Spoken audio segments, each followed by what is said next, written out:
और आज हम ये कहते हैं कि भारत को विकसित बनाना है और विकसित भारत की नींव रखनी।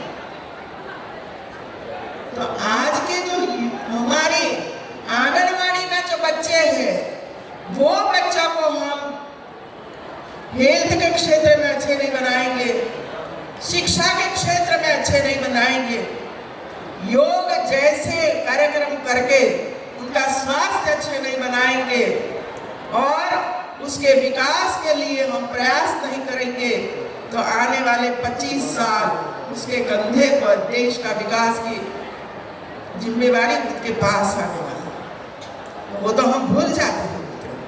आंगनवाड़ी हो, प्राइमरी स्कूल हो या सेकेंडरी स्कूल हो, वही बच्चे हैं जो आने वाले 25 साल में यही उम्र वाले होंगे जो भारत को विकसित बनाने के लिए आगे काम करेंगे। हम नहीं कर सकते, आज हम है कल नहीं होंगे। ये 25 साल में वही बच्चे बड़े होंगे और वही बच्चे आज जो हमारे प्रधानमंत्री ने जो नींव रखी है, वो नींव को ऊपर बिल्डिंग बनाने के लिए, अच्छा भवन बनाने के लिए जो काम करेंगे, वो आज के छोटे छोटे बच्चे करने वाले हैं और इसी वजह से इस पर ध्यान देना जरूरी है। और इसके लिए आपने जो काम किया, आंगनवाड़ी में बच्चों को खेलने के लिए, बैठने के लिए, लिखने के लिए, कुछ न कुछ आकार बनाने के लिए, जैसे इसके नैसर्गिक शक्ति का विकास हो, सृजनात्मक शक्ति का विकास हो, ऐसे छोटे छोटे काम उनके माध्यम से हम करवाएंगे तो वो बच्चे आगे बढ़ेंगे। और एक जरूरी है, और आपने ये काम किया। मैं जब से भी इधर आई हूँ मध्य प्रदेश को, यूपी में यूनिवर्सिटी, कॉलेज और आंगनवाड़ी, इनको साथ में जोड़ा है। हमें भूल गए कि आंगनवाड़ी से लेकर एक चैनल बननी चाहिए यूनिवर्सिटी। सबकी जिम्मेवारी है। हमारी जितनी यूनिवर्सिटियां हैं, वो अपने कैंपस में से कभी भी बाहर नहीं निकलते हैं। 2 लेक्चर लिया, चले जाओ, काम खत्म। ये नहीं चल सकता। उनको भी आंगनवाड़ी में जाना पड़ेगा और आंगनवाड़ी में जाकर बच्चों को कुछ न कुछ सिखाना पड़ेगा और वहां के बच्चे। लेकिन मेरी बेटी को मुझे पढ़ाना चाहिए, ये विचार कहां से आया? ये विचार तब आया कि जब भारत में स्वयं सहायता समूह का गठन, महिलाओं को एकत्रित किया गया, उसका समूह बनाया, वे लोगों ने बचत इकट्ठा किया, बैंक खाते में जमा किया। इसके बाद राज्य सरकारों ने थोड़ी रकम दी और इसके बाद उसको ट्रेनिंग दी गई और आज वही महिलाएं अपना कारोबार चलाती हैं।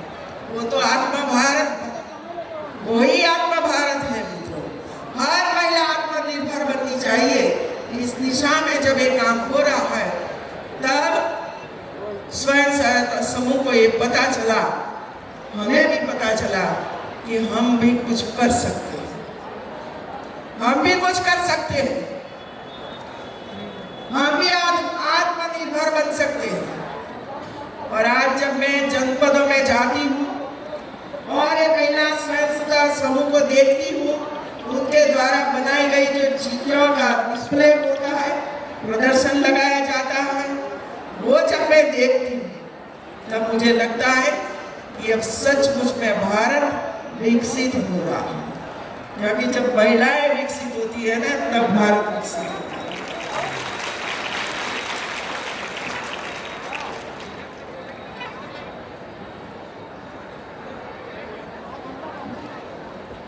जनपदों में मैं जाती हूँ, शिक्षा के बारे में मुझे इसी वजह से आप समक्ष बात बतानी पड़ती है। जब मैं प्राइमरी स्कूलों का विजिट करती हूँ, तब वहां ज्यादा लड़कियां दिखाई पड़ती हैं और लड़के कम दिखाई पड़ते हैं। जब मैं पूछती हूँ कि भाई ऐसा क्यों है, लड़कियां ज्यादा है शासकीय स्कूलों में, सरकारी स्कूलों में, और लड़के डाल दिया पहले, तो मुझे बताया जाता है कि मैडम जो सरकारी स्कूल में फी नहीं होती है और इसी वजह से हमारे लड़कियां ज्यादा से ज्यादा सरकारी स्कूल में दाखिल होती है, और हमारे लड़के तो जो हमारी बड़ी बड़ी स्कूल होती है प्राइवेट स्कूल जहाँ बड़ी फी ली जाती है, ज्यादा फी ली जाती है, वहां जाते हैं। मैंने सोचा कि तो बात ठीक है, लेकिन मैं आपको बताऊं, जब मैं यूनिवर्सिटी से 5 साल से उत्तर प्रदेश में शुरू हुआ, मैं पहली बार जब राज्यपाल बनकर इधर आई और प्रधानमंत्री जी को मिलने के लिए गई थी, आभार व्यक्त करती थी, और मैंने पूछा कि राज्यपाल के रूप में क्या करना चाहिए, क्योंकि वो कहते हैं ना कि तो संवैधानिक पोस्ट है, संविधान की पोस्ट है, इधर उधर नहीं हो सकते। मैंने कहा तो मैं इसी तरह तो काम नहीं कर सकती, सिर्फ राजभवन में बैठे बैठे मैं 3 बार भोजन करूं और राजभवन में घूमती रहूं, ये तो होगा ही नहीं। तो उन्होंने मुझे बताया जो काम मैं गुजरात में करती थी वही काम आप उत्तर प्रदेश में करो, वही मुझे सूचना मिली। उत्तर प्रदेश में जो काम करता है वो गुजरात में जो आप काम करते थे वही काम बस शुरू किया, और वो काम सबसे पहले शुरू किया टीबी वाला। आज देखा ना टीबी वाले बच्चे, कितने बच्चे हैं टीबी वाले, कैसे पढ़ सकते हैं ऐसे टीबी वाले बच्चे। हमारा सबका दायित्व है कि हम एक एक बच्चे को गोद ले और 6 महीने तक उसके पीछे रहेंगे, उसका खाना अच्छी तरह से हो जाएगा, उसको खाने के लिए मूंगफली, चना, गुड़, सत्तू और कई कई फ्रूट्स मिलता है, तो 6 महीने में वो टीबी मुक्त हो जाता है। और हमारे प्रधानमंत्री जी ने कहा है 2025 तक भारत को टीबी मुक्त बनाना है। क्या वैसे बोल सकते हैं मैं भाषण करके चली जाओ, प्रधानमंत्री भाषण करके चले जाए, अनुप्रिया पटेल भाषण करके चली जाए, तो क्या 2025 तक भारत टीबी मुक्त हो सकता है? नहीं हो सकता। हम सब मिलकर काम करेंगे, एक एक ऐसे मरीज को हम गोद लेंगे, चाहे डीएम हो, कलेक्टर हो, चाहे संयुक्त सचिव हो, कोई भी हो, सबने काम करना पड़ेगा, जनप्रतिनिधियों ने भी काम करना पड़ेगा, तो ही ये काम हो सकता है। और आज मुझे खुशी है कि राजभवन के माध्यम से पूरे उत्तर प्रदेश के सभी जनपदों में हम लोगों ने जो अभियान चलाया, इसके लिए आज पूरे उत्तर प्रदेश में लगभग 3 लाख से ज्यादा मरीज स्वस्थ हो चुके हैं मित्रों, ये इसका परिणाम है।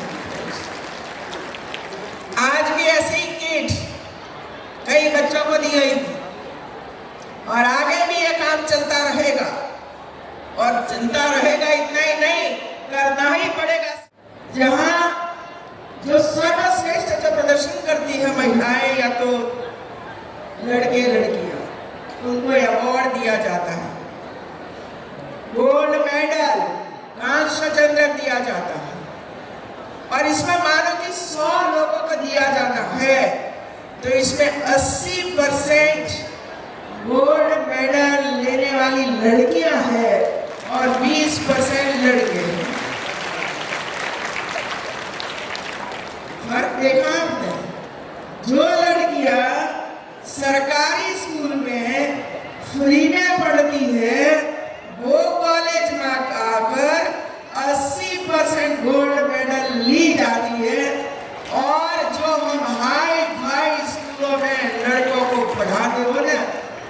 20% में आ जाते हैं। मैं ये नहीं कहूंगी कि सब लड़कों को भी सरकारी शाला में पढ़ाओ, ये मेरा कहना नहीं है, लेकिन लड़कियां जहां जाती हैं उनको लगता है कि बिना पढ़े हमारा जीवन सुदृढ़ होने वाला नहीं, और इसी वजह से कड़ी मेहनत करती है, घर का काम करती है, पानी भी भरती है, घर का रसोई जो भी आप बोलो सब करते हुए वो अपना पढ़ाई का काम भी अच्छी तरह से करती है और अच्छा रिजल्ट प्राप्त करती है। और हमारा बेटा जो आप इसके पीछे पीछे घूमते हो, बेटा खाओ दूध पियो, वो बेटा वहां जाते जाते पिछड़ जाता है। ये मेरा अनुभव रहा है, और ये सिर्फ उत्तर प्रदेश का अनुभव है ऐसा नहीं है, मध्य प्रदेश का वही अनुभव रहा है और छत्तीसगढ़ का भी वही अनुभव रहा है। और आज ये मेरा जो अनुभव है मैं आपके सामने रखती हूँ मित्रों। आंगनवाड़ी, छोटी सी आंगनवाड़ी, मैं जब गुजरात में 1998 में पहली बार मंत्री बनी और मुझे महिला बाल कल्याण विभाग और एजुकेशन डिपार्टमेंट दिया गया। एजुकेशन डिपार्टमेंट को तो मुझे बहुत ही अनुभव था, इसमें काफी रिफॉर्म किया, लेकिन महिला बाल कल्याण में ये हमारी आंगनवाड़ी कहाँ चलती है, कौन चलाता है, किसी को पता नहीं था। देखिए वो 98 की बात मैं कर रही हूँ, 98 75 में निर्णय हुआ था आंगनवाड़ी का। 98 तक मुझे भी मेरे गांव में आंगनवाड़ी है वो मुझे भी पता नहीं था, लेकिन हम लोगों ने शून्य से सर्जन शुरू किया और आज आंगनवाड़ी में कितना काम होता है देख लीजिए, कहीं इतना काम नहीं होता है। 3 से 6 साल की उम्र वाले बच्चे वहां आएंगे, खाना पीना वहां होगा, अच्छी तरह से बिठाओ, बीमार है तो हॉस्पिटल में ले जाओ, कुपोषित है तो आप सेवा करो उसकी, प्रेग्नेंट वुमन है हॉस्पिटल में डिलीवरी करवाने के लिए प्रयास करो, वो भी वहां ही होता है। हमारी किशोरियां जो भविष्य में मां बनने वाली, उनको भी कुछ खाने पीने का इंतजाम करो कि जिसकी वजह से कुपोषित बच्चों का जन्म न हो। ऐसी कई सारी योजनाएं आंगनवाड़ी के माध्यम से होती हैं, लेकिन सरकारों की प्रायोरिटी में समाज कल्याण हो कि महिला बाल कल्याण हो, प्रायोरिटी में होता ही नहीं।